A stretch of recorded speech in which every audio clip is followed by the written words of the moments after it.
Bien, estamos en el estudio jurídico, el doctor Aristóteles Fidel Rodríguez Torres. Muy buenos días, doctor. Muy buenos días, mi amigo periodista, tumbesino y triunfino.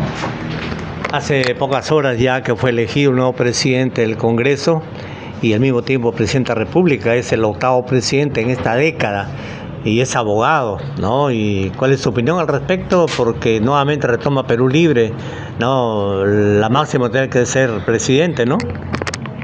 Bueno, en principio debo manifestar de que en nuestro país y sobre todo a nivel de gobierno vivimos una constante dialéctica. ¿Y qué es la dialéctica? La dialéctica es la transformación y el cambio. En este caso, se da en el contexto a nivel de gobierno central. Las razones justamente están a la vista, ¿no? Por la conducta de los propios magistrados, diríamos, a ese nivel. Primero. Segundo, este hecho no genera una estabilidad económica, una estabilidad política, ninguna estabilidad social. Y entonces, ¿cómo podemos ir camino al desarrollo? Porque hay que recordar que los países europeos llegaron a la conclusión después de la Segunda Guerra Mundial de evitar guerras y fundamentalmente de estar unidos. Y de ahí que los países europeos se unen y ahora, ¿cómo es el desarrollo a nivel de lo que significa Europa?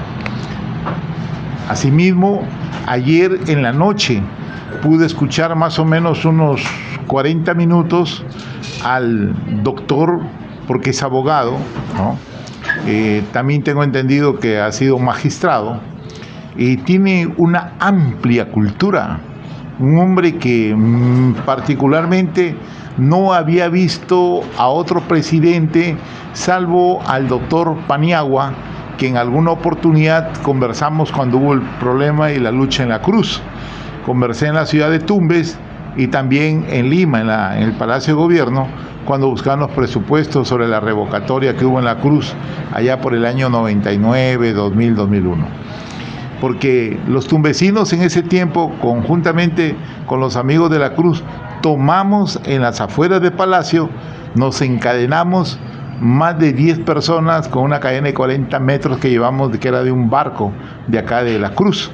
Entonces, fue la razón por la que se nos escuchó. Entonces, con ello pude comprobar de que el doctor Paniagua era un hombre con mucha cultura, con mucha educación.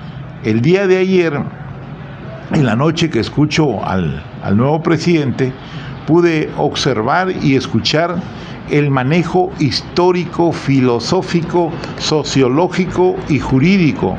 Es decir, y sobre todo que ha manifestado convocar a todas las fuerzas, ¿no? O todas las organizaciones gremiales y de partidos políticos con la finalidad de intentar un plan.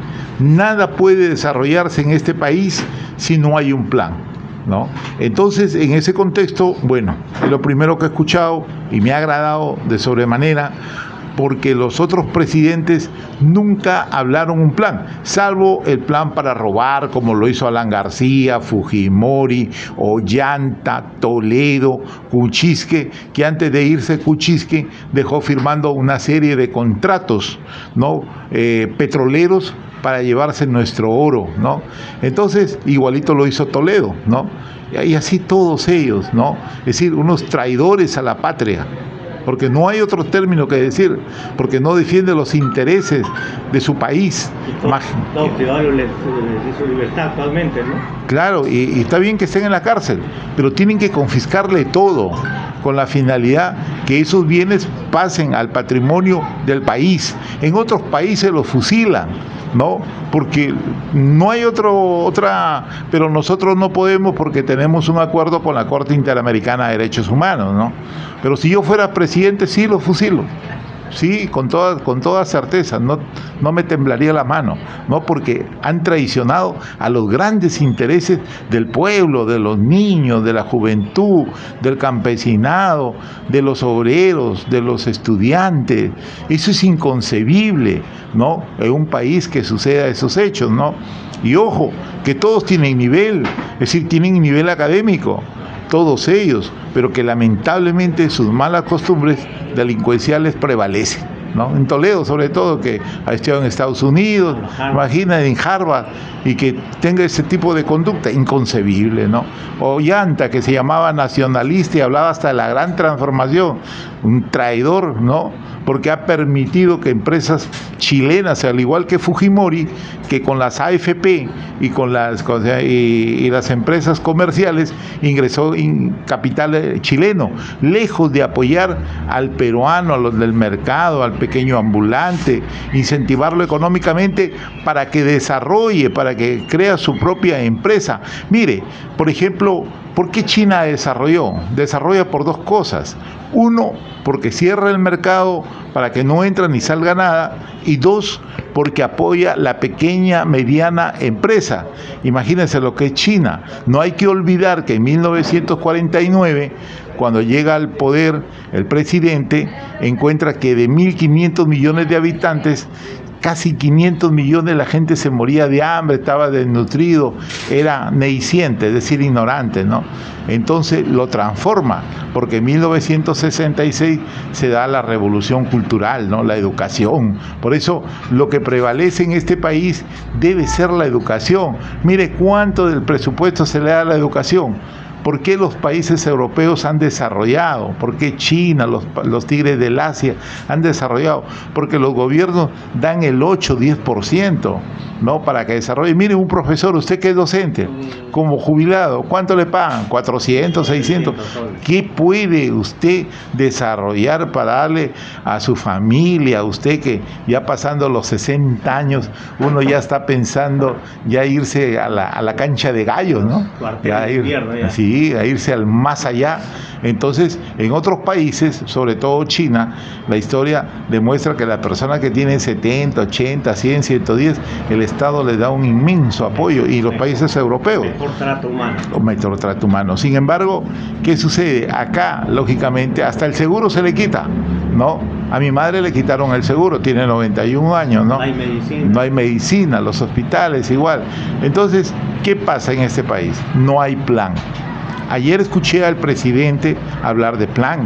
Primera vez que escuché a un presidente hablar de plan, o por lo menos intentar hablar de plan, hacer un plan. Entonces, cuando existe un plan, ya hay objetivos, hay estrategias, hay responsabilidades, hay presupuesto, hay observaciones, hay responsabilidades.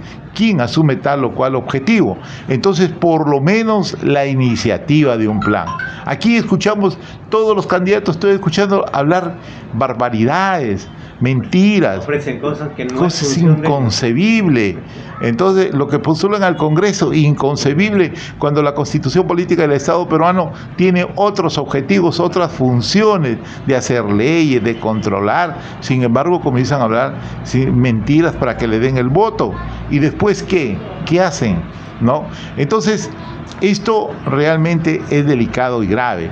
Pero al nuevo presidente que acaba de escucharlo el día de ayer, yo particularmente me he quedado absorto, porque en la vida, para tener un plan, primero hay que conocer la historia, ¿no? Y he hablado mucho de Grecia, ¿no? Porque la cultura nace con los griegos, ¿no? Hizo fundamentalmente desde Heráclito de Éfeso, 500 años antes de Cristo, ¿no? Y también después está Sócrates, Platón y mi tocayo Aristóteles, ¿no es cierto? Entonces, y un sinnúmero de filósofos, y después esto lo copia Roma, ¿no? Roma copia todo y se lleva la biblioteca de Alejandría, se la lleva a Roma, y los romanos después interpretan manifestando que son los creadores a través del latín, cuando la esencia es la cultura de los griegos, ¿no es cierto? Entonces, entender la historia, entender todos los procesos o los estadios, se demuestra que se puede hacer un plan. Y eso particularmente me ha agradado. Ahora, hay que ver si es honesto o no es honesto, porque imagínense Gerí lo que ha hecho. Es inconcebible que la más alta magistratura esté haciendo tremenda hechos y conductas que menoscaban el honor y la reputación mundial de un pueblo. Bien. Muchas gracias, doctor. Muy amable por atender. Gracias, muy amable.